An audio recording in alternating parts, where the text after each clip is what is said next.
Hello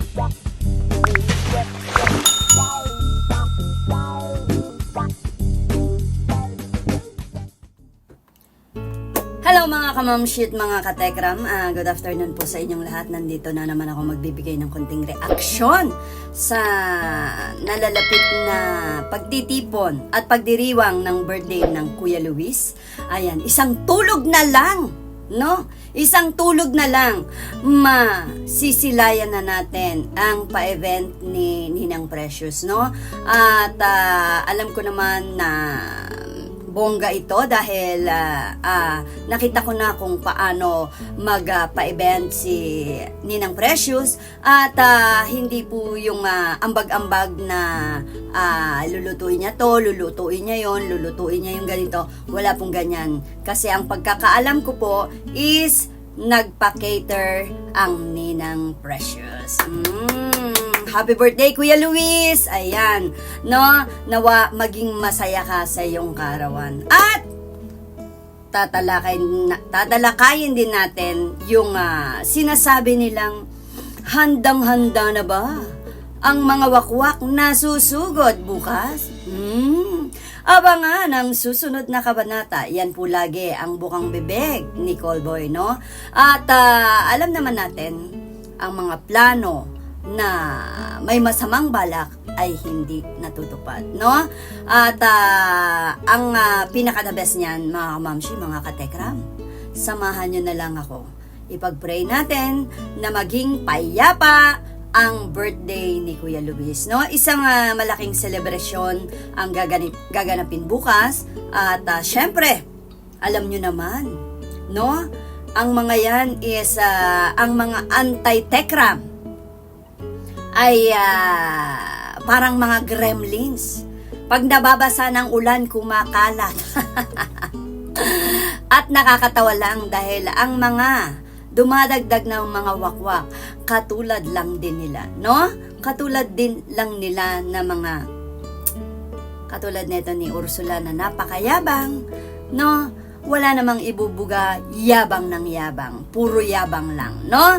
At mga kamamshi, no? Syempre, excited tayong lahat.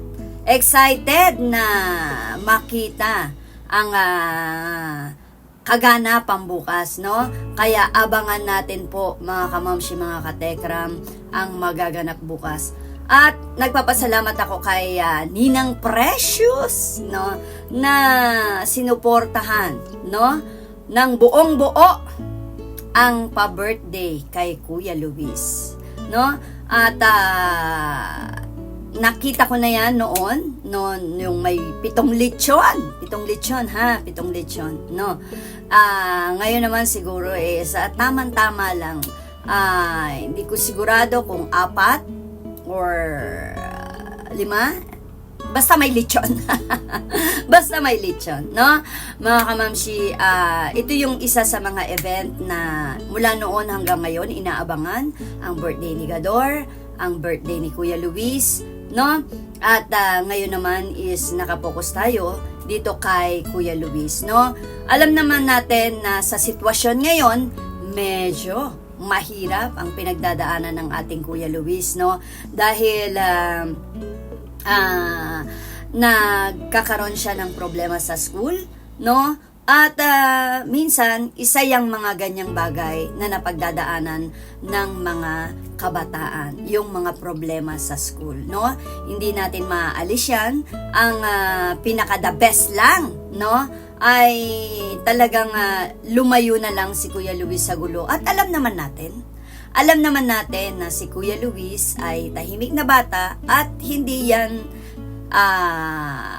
sanay sa gulo or mapanggulo, no? Alam natin na ang batang yan tahimik lang. Kilala na natin yan mula noon hanggang ngayon. Kaya yung mga binibintang ni Ursula, gawa-gawa mo lang yon para may ma-content ka. O diba? Syempre, no?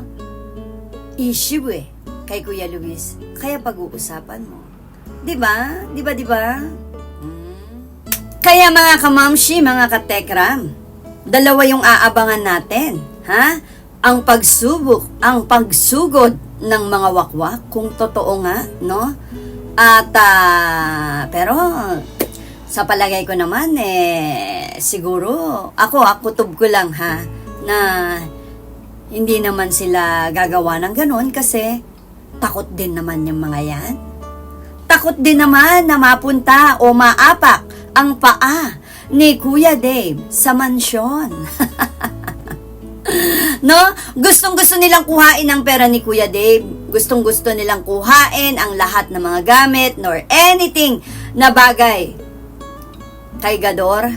Pero ayaw nilang patapakin ng mansyon. Alam nyo na kung bakit, di ba? Kaya aabangan natin yung pagsugod daw nila. Pero alam ko, eto si Ursula, dahil alam naman natin, puno ng inggit ang kanyang katawan.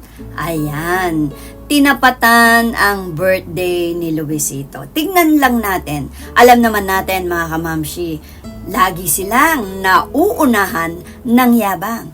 2 event na nila, puro nilalangaw. Ha? Hindi yan makakampantay sa pa-event sa Manalastas. No? Yabang, puro kuda, puro salita, puro pagmamayabang. Pagdating ng araw, nga ang mga wakwak. No? At bukas, ang magandang masayang selebrasyon. No? I wish na sana nandun din ako, no? Para magkita-kita kami lahat ng mga nagtatanggol kay Tatay Tekram, no? Pero, marami pang araw, marami pang panahon. Darating din tayo dyan, no? Kaya mga kamamshi, mga katekram, abangan po natin bukas. Isama natin sa prayer na maging payapa po ang birthday ng ating Kuya Luis. Maraming salamat mga katekra, mga kamamshi. No, salamat sa inyong suporta at pagmamahal.